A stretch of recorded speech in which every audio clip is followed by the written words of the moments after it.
Hello, my name is Michael Hall, and I'm one of the elders here at Plum Creek Christian Church.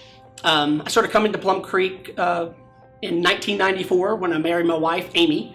We have 3 kids, and today I just want to share with you kind of our story about R1. So typically, R1s and the people we come in relationship with have to do with our kids.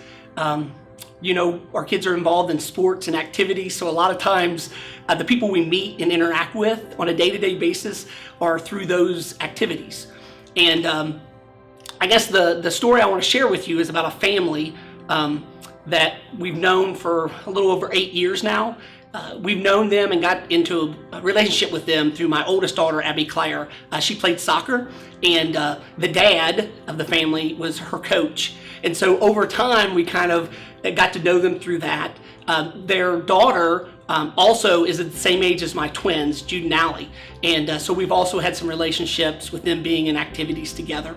And I guess, we've invited them to different things at Plum Creek, to church events like Taste of Plum Creek, those types of things. And they have come to that.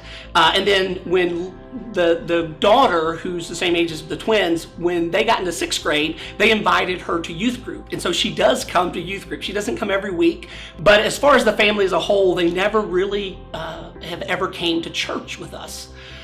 So we kept praying. We kept our friendship, our relationship with them.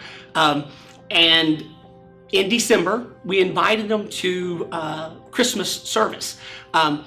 The dad had to work, so they weren't able to come to that, but they did tell us, hey, we will be there on Christmas Eve service. So we come to Plum Creek, hoping that they would come. Got closer and closer to the start, and it was probably about 2 or 3 minutes before it was supposed to start. We still didn't see anyone, so I told Amy and the kids to go ahead and sit down, and I'd be in a few minutes. And sure enough, around the corner, here they come. And it was like, wow, this is pretty cool. So we go in for Christmas Eve service. We worship together. We do the lighting of the candle at the end, and it was pretty cool to be able to share that with them. But what was really amazing to me was afterwards. So afterwards, me and the dad were talking, and first time we really talked really about his past and church and what that meant to him. And he said, Mike, he says, I want you to know, we used to go to church quite a bit, but he said there's some things that happened at their old church that kind of turned them away and turned them off. And he told me, he said, it had been 11 years since he had set foot in church, and like in a worship service. And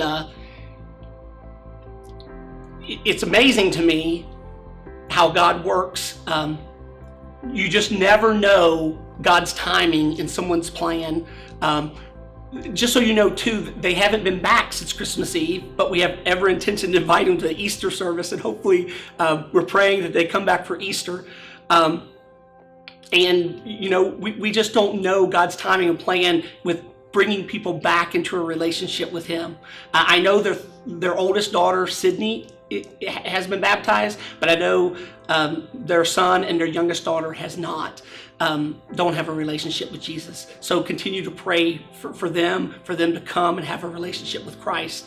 So I really hope me sharing the story of R1 has encouraged you, that if you are kind of hesitant or don't want to do it, that this can tell you that, listen, God's timing is crazy. It can be as short as, hey, in a week they're going to come.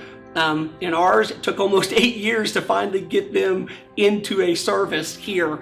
And I always am reminded of that scripture where it says, don't grow weary in well-doing, because at the right time you'll reap a harvest. And I know God is there to reap a harvest, and I know He's faithful. I'm encouraged by this, and we'll continue to pray for this family. And continue to have a relationship with them, because again, as we've said many times, we don't want this to be a project to make people feel like, oh, it's about this. It is about caring for who they are. And we've got to know this family very, very well. And we love them and we really care about them. And we really want them to have a relationship with Jesus. So don't grow weary in well doing, if I can leave you with that. And I appreciate you listening. Thanks.